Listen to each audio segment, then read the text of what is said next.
Welcome to my November 2024 Frisco real estate market update. So the presidential election's behind us. The Fed has cut rates by another 1/4%, and there's certainly a lot happening and uncertainty, if you like, in the housing market right now, whether you're a buyer, seller, or you're just keeping an eye on things. So in this video, my goal is to share with you the latest market trends from a national perspective, including what the experts are saying and or predicting with regards to mortgage rates and home prices for 2025. And then I'm going to dive into some of the latest Frisco market data to give you a really good idea on what is going on here in the local market. Now I'm going to ask that you stick around until the end because I'm going to reveal to you where some of the absolute best opportunities and buys that I have found currently exist in this market. So let's dive into it right now.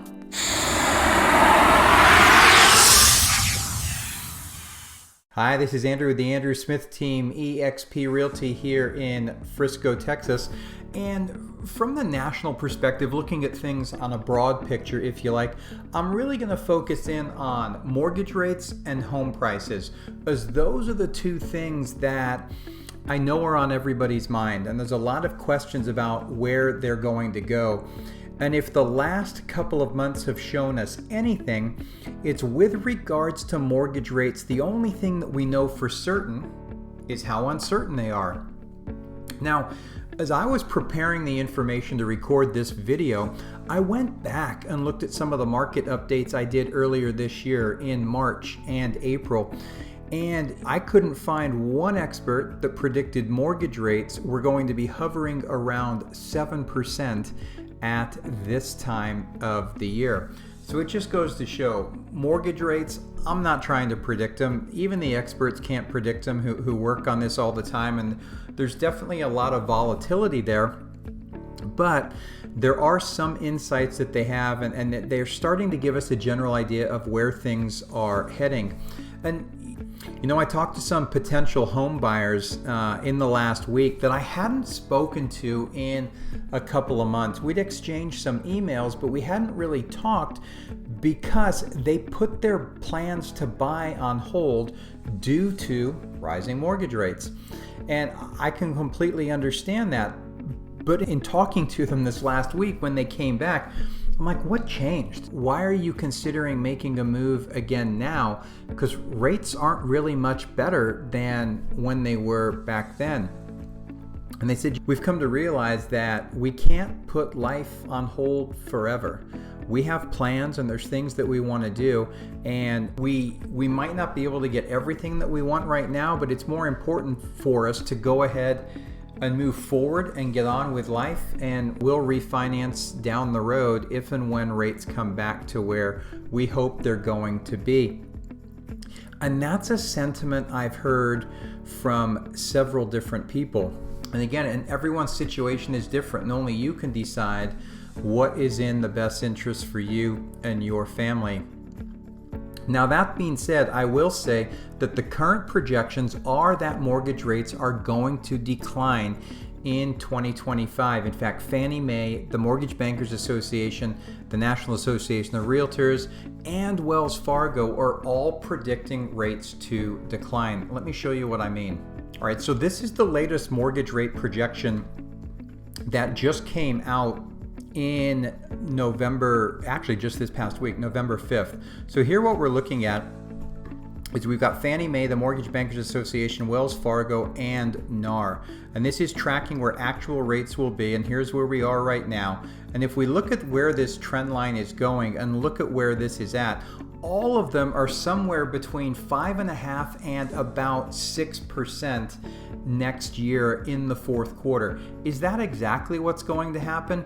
Who knows? Your guess is absolutely as good as mine, to be honest. But this is what they are projecting, and they are saying, based on everything they're seeing currently, on where they're expecting rates to be at this time next year. If you've seen some of the videos I've done in the past, then you're going to know that when we look at home prices, the other part of that equation, home prices are basically dictated by the relationship between supply and demand. And we know that with high mortgage rates, it has really impacted the demand side. So whether or not mortgage rates get down to between 5.5% and 6% next year remains to be seen. But the one thing I do know, and I'm hearing and seeing over and over and over in many of these predictions that come out, is the experts are now thinking that somewhere around about 5.5% is going to be the new normal. That's about the lowest rates are going to go in the foreseeable future. And by foreseeable future, they're talking 5, 6, 7, 8 years out. Could that change? Absolutely, it could change. So we'll just have to wait and see what that looks like. Now, turning our attention towards home prices, the question becomes, where are they going to go? We know that mortgage rates are a question mark, and we know that they impact demand, which is half of that supply versus demand equation. And there's been continuing talk that at least I've heard, and I'm sure you've been wondering the same, is when you look at how much home prices have soared over the past few years, the question remains about when are they going to fall? After all, what goes up must come down, right? Well, that depends. And while it's true that real estate does go in cycles, the belief that a crash is imminent has been with us for a few years now. And it really comes from recent memory. It comes from what happened back in 2007, 8, and 9 when we saw this big run up in prices followed by the crash. And so there's been speculation out there that we're going to repeat that all over again. But the interesting thing is the data tells us something completely different. Let me show you what I mean. Supply and demand are the biggest factors in all of this. And what we're looking at on this chart, this is showing us the number of homes that have been built, single family homes in the United States going all the way back here to 1970. So this blue line here, or these blue bars here, show us the number of annual units that were built all the way up to 2003.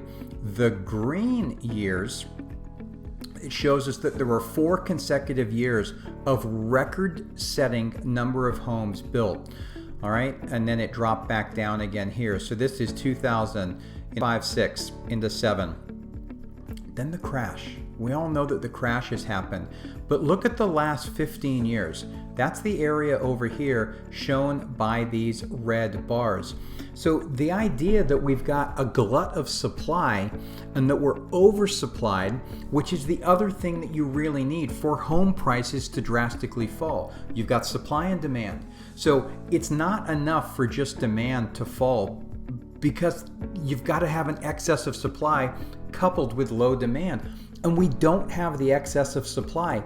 That's why you haven't seen a great drop in home prices. Don't forget, we did see a correction. We saw a correction in the second half of 2021 after mortgage rates went on their tear. They went way up, demand dropped off substantially.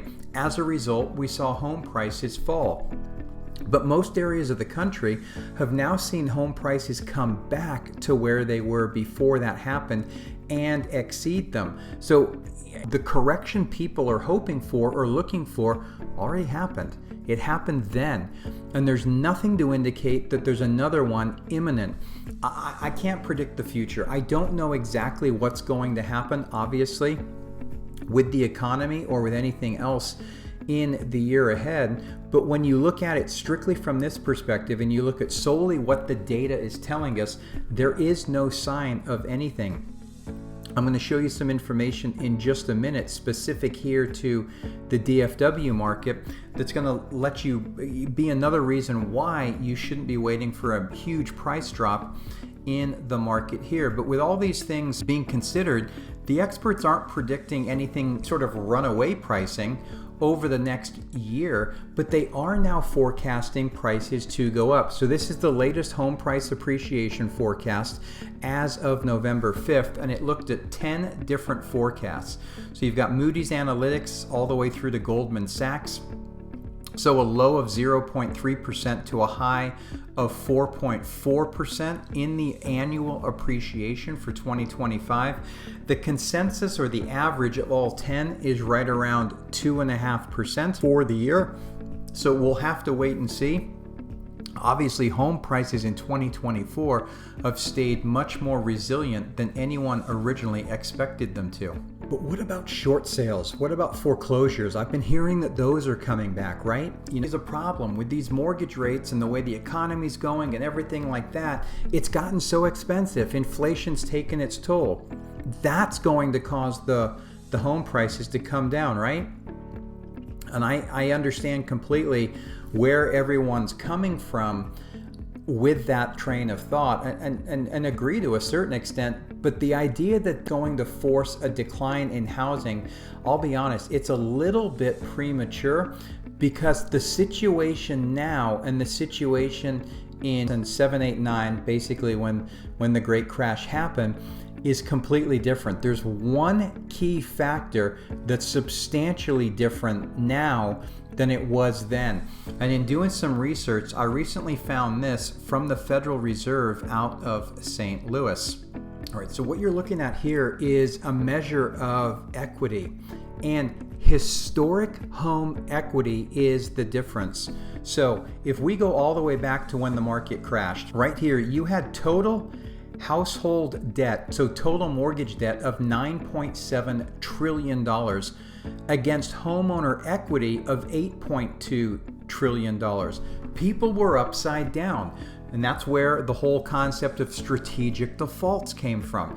People saw no way out. And it's like, why would I keep this house? I owe substantially more on it than it's actually worth. And so you had a lot of people walking away. But look at the difference today.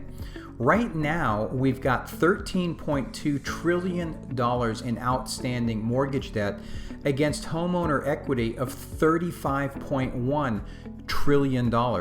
So think about that.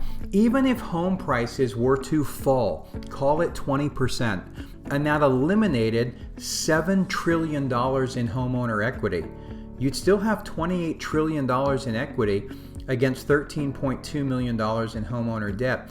The numbers just don't add up. And what that would simply mean is if someone was in that much trouble, why would they walk away from that much equity? Now, granted, it's not going to be everyone. There are going to be some homes where they are actually upside down, right? But for the vast majority of homeowners, they're going to find that they have quite a bit of equity in their home. So they're not going to walk away from that. You're simply going to put your home up for sale, sell it, pay off the loan, take the equity, and move on. That's one of the key differences, and something that hasn't been talked about enough, but the tremendous amount of equity that we have in home ownership at this time plays a huge difference. All right, so we're going to turn our attention to Frisco right now, and I'm just going to key in on two specific things. We're going to look at where prices are in Frisco against supply, right? Because that kind of gives us an idea of where, and I'll be honest with you, the time of year in Frisco, the market kind of goes into, if you like, hibernation. Once we get past Halloween, people's attention and focus starts to turn to Thanksgiving and Christmas, the holidays in general. I was told that when I first arrived here, and I wasn't really sure I believed it, but it's proven to be true each and every year. So what you're going to find is it's not that there's no activity this time of year, but the level of activity absolutely starts to die off compared to other times of the year. So hint in that, since there's not as many homes for sale and there's not as much activity going on, if there is a homeowner with a house up for sale right now, that homeowner usually needs to sell. It's not something that they just want to do, but they need to sell. And that usually creates an opportunity from a buying perspective. This is the time of the year when, as a buyer, you can usually negotiate and find the absolute best deals than at any other time of the year. Yes, there's not as much for sale, and yes, the home that you're looking for might not be out there, but if it is, this is the time when you can find that deal that you have been looking for. So let's take a look at the latest Frisco numbers. All right, so first and foremost, what we're looking at here is the median price. And as you can see, for most of the year, actually I'll move this up a little so you can see the dates on here. So this is going all the way back to May 2020. I only left this in just to kind of show the market goes up, then it's a dip. This is when the pricing here, this is when we had the correction. But in a normal year, we see the pricing peak right here, then it drops off. So I'm going, this is more important. We'll actually zoom in right here. It gives us a better idea. So you see the beginning of the year, people start listing their homes again. The pricing goes up, activity goes up, and then we peak, and then activity starts to fall, pricing starts to fall. A normal pattern. It's been that way for years and years and years. And here's where we are right now here in Frisco. So you can see right here, pricing for the year this year actually peaked in May, right? As far as where these prices are, and then started coming down. Right, so we saw a little bit of blip in October, but since then you see week over week that the pricing is starting to fall. It's not going negative, it's just flattening out for the year. It'll then turn back up again the end of January, beginning of February. Overall though, with regards to pricing here in Frisco, it is looking as though, I've been saying this for a while, it looks as though we're going to be fairly flat. As you all know, we've got tons and tons of new construction here. We go back to that supply. The DFW market is the #1 home building market in the entire nation. So we've had a ton of supply coming onto the market here, which is what has kept a lid on pricing compared to many markets that don't have that new construction inventory. Because even though resale inventory has improved, it's still lagging behind where it has been in years past. Now, if I change this now, I'm going to look and show you that inventory. So now here's where we're looking at the inventory. So I'm going to reset this zoom. We'll go all the way back. So we go back to May 2020 here, you can see, or 2019. This is how many homes were on, and you can see how we plummeted all the way through the COVID years. We saw it come back, it dropped off again, started increasing, and our inventory for the year peaked right at the beginning of August. And then since that time, we've been doing a steady decline week over week, where we've seen the inventory come down.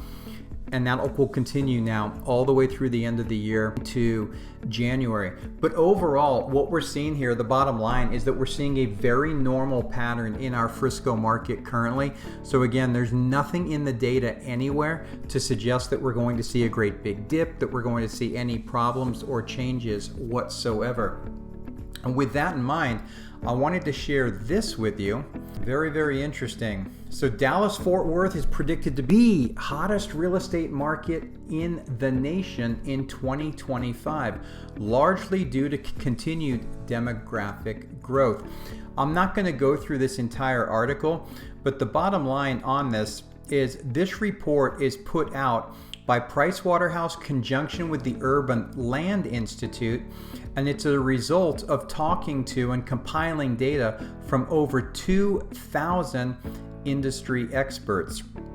And when they compiled all of that data, what they're basically finding here is that in DFW, there is so much growth going on. As a matter of fact, since 2020, employment in the DFW market has increased by 11.2%. That stat on its own ranks DFW as the 4th fastest growing employment market in the entire country. And we see it all over the place. We see new skyscrapers going up. You're seeing cranes downtown. You're seeing growth in the Fort Worth area. Here up in Frisco, we see another new office online at the Star. Right across the tollway at Granite Park, you've got 2 more towers that are going to be built there. You've got everything that's going on around the Fields development and the office capacity that's going to be added there, in addition to Firefly Park. So we're seeing that all over. There is so much growth here, there is absolutely nothing to indicate that that is going to change. Could it? Absolutely. But so 2 things as I wrap up here. Number 1 is that market report I just showed you. If you'd like to receive that each and every week. That is something that I offer.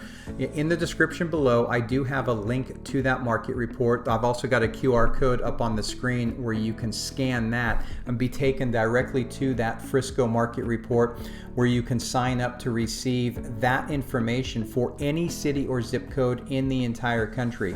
You can do that right from the Frisco report.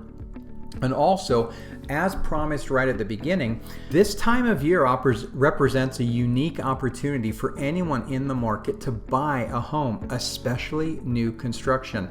Again, if you subscribe to my YouTube channel, then you'll know that I'm a huge fan of quick move-in new construction homes. And I have been featuring some homes lately that have been offering some amazing deals. We're talking $125,000, $150,000, $160,000 reductions off of the list price, in addition to financing incentives on a lot of these properties. As a matter of fact, Toll Brothers on select properties are offering financing at 3.99%.